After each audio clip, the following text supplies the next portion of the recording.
I know we're laughing about this, but at the end of the day, the saddest thing is this is the way we sit more than we would like to even know. I know he's standing, but this is me. If I were to pick something up, right? We don't think about it. So today what I'm going to talk about a little bit is posture, but also the different types of back pain leading into stenosis, because we had somebody reach out and want us to talk about some stenosis. So here we go. Obviously we see that this curve is totally not the way it's supposed to be. It's rounded. Therefore we're getting this pressure, we're getting stretching of these muscles, and we're getting tightening of these muscles. But also as this rounds, if you kind of slide in here with the camera, you're going to be able to see that how they're starting to compress within the C-spine, because if that continued, obviously the head would be looking down and we would never get what we need done. So therefore we go like this and we come into this area.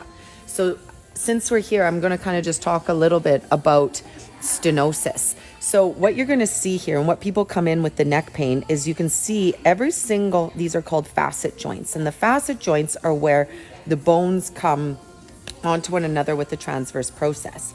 These are the what get very arthritic and very painful in people. Also, it will narrow the area of where the nerves actually come out. So what stenosis is stenosis is the narrowing of this little hole, or the foramen, that where the nerve comes out. So that's foraminal stenosis, where the nerves come out. The other place you can get stenosis is actually in the spinal canal itself.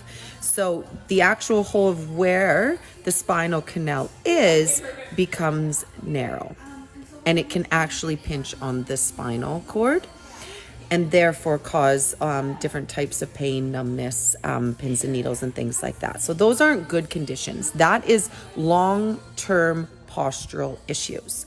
So now going back to the three types of spinal pain, first is postural. So young, sitting in postural positions that aren't optimal, obviously like this one, over time will start to create that pain. Like we just explained, we're going to get the stretching of these muscles all through here, and then we're going to get the tightening of all the front muscles here. With that, as well as there's tiny little ligaments that attach between each vertebrae, as well as muscles holding the spine together.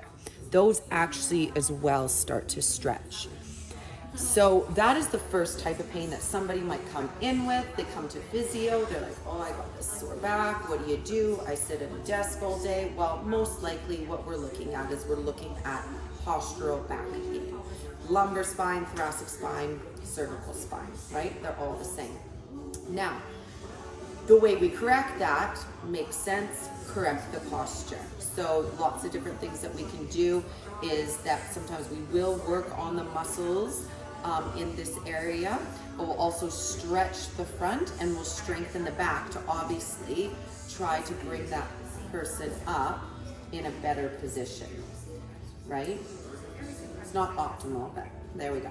So that's number one, postural. The longer that the posture goes on for a long period of time, so this could be months, years, what actually starts to happen is the stretched ligaments here and the tight ones in the front, let's just say for this thoracic region, they actually start to change physiologically. So what that means is that they stay in a very stretched position. So think of a band. When you have an elastic band and you've had it on stretch for a very long time, it's going to be harder for that to kind of bounce back. It loses that elasticity, right?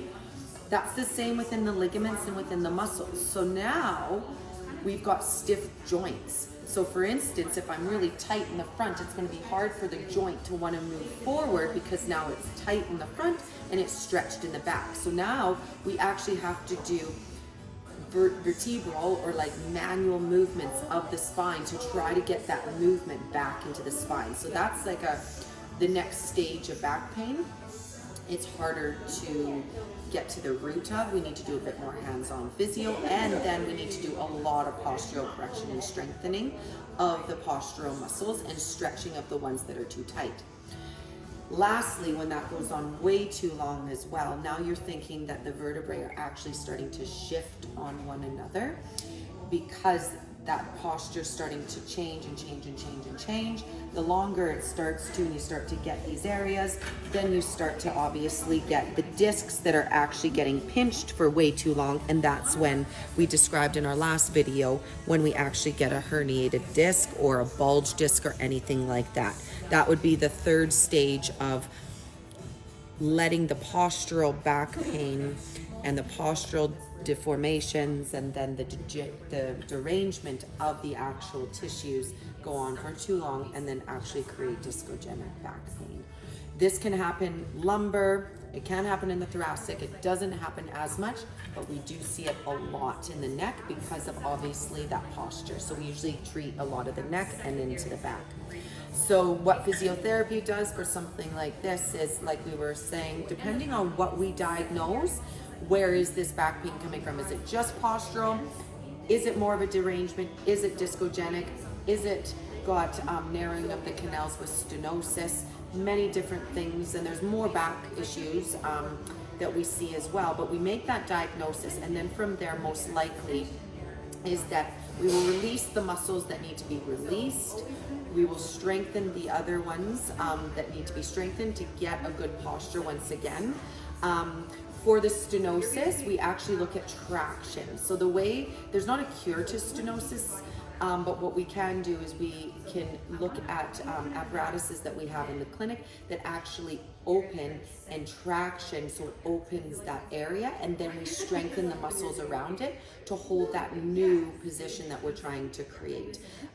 Yoga and Pilates classes, we do a lot of that, and the reason why we do so much of that is the whole goal is to balance out the body and once again get those postural curves in a better position in the spine, much, much stronger, to stop somebody from getting the full-blown discogenic back pain. So lots of information there, I know, but give me a thumbs up if that's something that you enjoy. If you enjoy that we give you these tutorials on kind of different types of pathologies and how we treat them at TIP. Thanks. Also good.